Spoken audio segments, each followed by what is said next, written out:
How's everybody going today? Armor Studio NYC back with another video. Today we're going to be building the Tamiya Panzer II 135th scale. This tank is very tiny, so this should be a very quick build. Or so I thought, until I saw how many parts it had, which are a decent amount. We're going to start by doing the road wheels. Now, road wheels are always a lot of fun because typically when you build tanks, there's always a lot of them. But for these, the construction was very easy and very controlled. So you just want to cut them from the sprue, try to get as close as you can so that way they're nice and clean.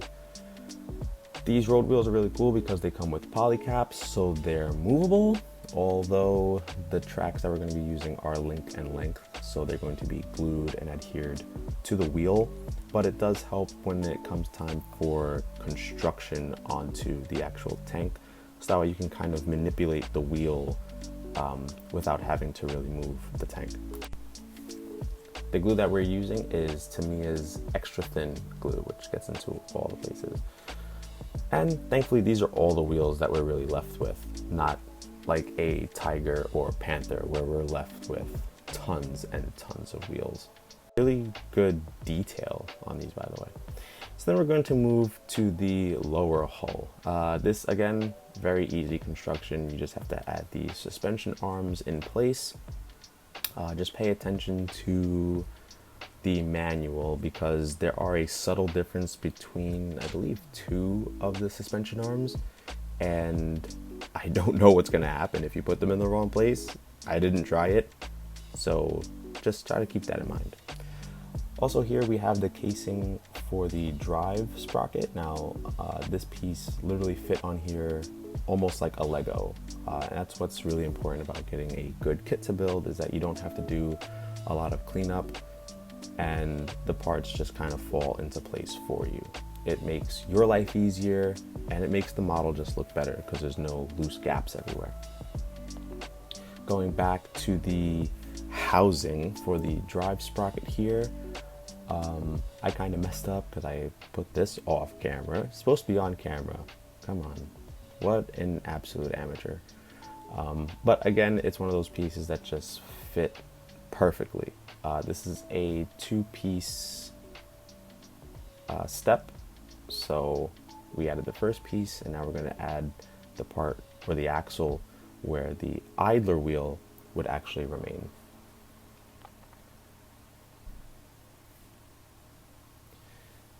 And just some general construction here with the back plate. This back plate actually gave me a little bit of trouble. By the time I had filmed it, I had become a pro at putting this piece specifically on because for some reason or another, I just couldn't really figure out how to do it. I think I was trying to put it on upside down at one point, and then I came to my senses and I realized how to put this on. Now comes time for either your favorite part of the build or your most stressful, and that is for link and length tracks. Now, before I started armor modeling, I thought I am never doing tanks because of this specifically. I understand some kits had vinyl tracks, but I was aware that many of the premier kits had link and length tracks. Some manufacturers are making the process a little bit easier by adding sections of track that are already completed. For example, the top run, the section that sits on top of the return roller, is completed already and you just add it on top. So for instance, you're going to see here, this is a very long piece that I didn't have to put together. It was already put together in the kit. This makes it a little bit easier. However, sections around the idler wheel and the drive sprocket in the front and rear where the track bends, you do need to do individual links. I didn't film that because I was concentrating super hard on trying to get those pieces to fit as well as possible. Any mistakes done on these tracks, so for instance, if there's a track that's, let's say, warped or it's a little lifted, you could just add some clever weathering to hide it up later. For this one specifically, I needed to continue to flip it around, and this track or section of track kept lifting off, so I just added some quick tape to hold it into place while I completed the continuation of the track.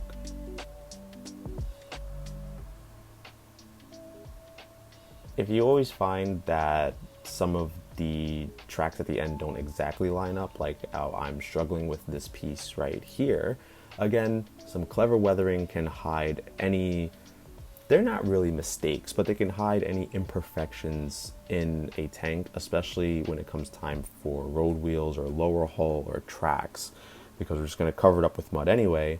It's not going to really be that big of an issue. There are a couple of ways that you can go about building tracks too. So you have putting the track on there and painting them, which I've become more accustomed to. And then you have painting them, however, also putting them on after they're painted, which requires super glue or a heavier cement. In this process, we're only using Tamiya thin cement. And then we're just gonna paint over the tracks later once they're completed.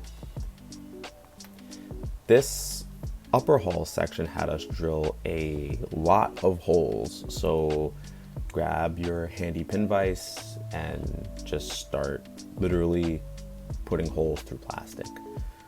I kind of wish that these holes were pre-molded, so there were some pre-molded holes on the tank already. I don't see why they just couldn't add more, but that's okay because it gave us a little bit more bonding time with this model.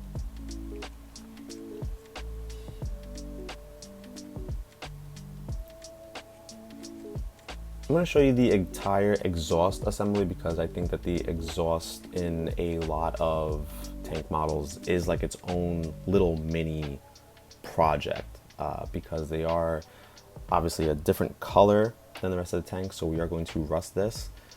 That gap that's there can remain there because it's going to be pointing towards the bottom of the tank and you're really not going to see it with the weathering. It also has a heat shroud that I will show you in the upcoming video, and it's going to cover this completely, so there's no real need to do more work than necessary if something is going to be completely covered.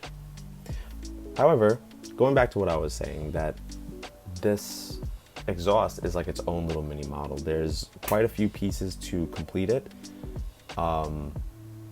You should do them in order. As I drop a piece right there, you should do it in order simply because a lot of the intricacies of these parts, there's a certain order to them. So follow the directions, put them in order, and don't really fight the manual because that's how you run into several issues as well. Overall, this was fairly easy to complete. This was only comprised of 4 pieces. I've built exhausts that were full of as many as 9 or 10. For instance, like a Tiger with all of its heat shielding shrouds. It has these little supports on it that each one was an individual piece. Fun, but tedious. Now we're going to move forward to the turret assembly, and we're going to do a lot of the gun stuff. So here we're going to be adding this MG42 into its support as well. There is significant, or not significant, but there's some pretty good interior detail to this model. However, I'm not really going to go crazy over it since it's not a full interior kit, which may also be down the line. But there's very good detail on these, very crisp details into the plastic as we move on to the main gun here. And again, these pieces fit together literally like Legos. I mean, I'm not even sure if I really needed Tamiya glue for this gun assembly specifically, but I did it just for good measure. I've also had very bad luck with stuff like that where I choose not to glue something and then I guess the plastic over time wears and it just falls apart. So here is the actual mantlet. So this is where the guns are going to be attached. Now, this could be a little bit tedious because you do have to balance it on a small plane, but again, the glue dries very quick, so you could just put it on there and hold it there for a few seconds and it should be good to go.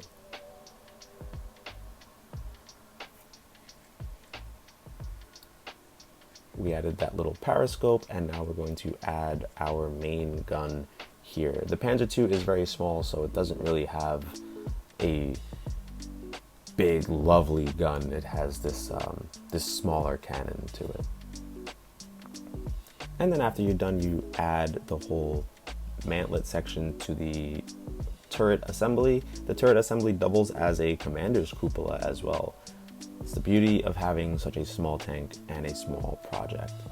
You guys will see as I do other models and bigger cats, so King Tiger, Tiger, Panther, they all have a little bit more of a commander's cupola, which adds a decent part count depending on the complexity of the model kit.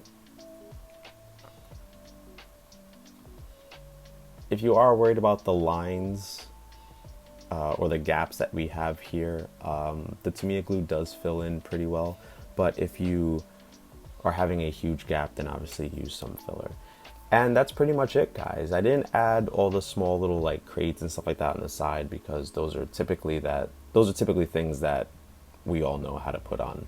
I just want to take you through some brief construction of it. Overall, pretty good build quality on this kit as always. As you could tell, there's a fender missing. That is completely on purpose. I wanted to do that so it has a missing section and I can really add a lot of mud and dirt. Anyway guys, like, comment, subscribe. See you later.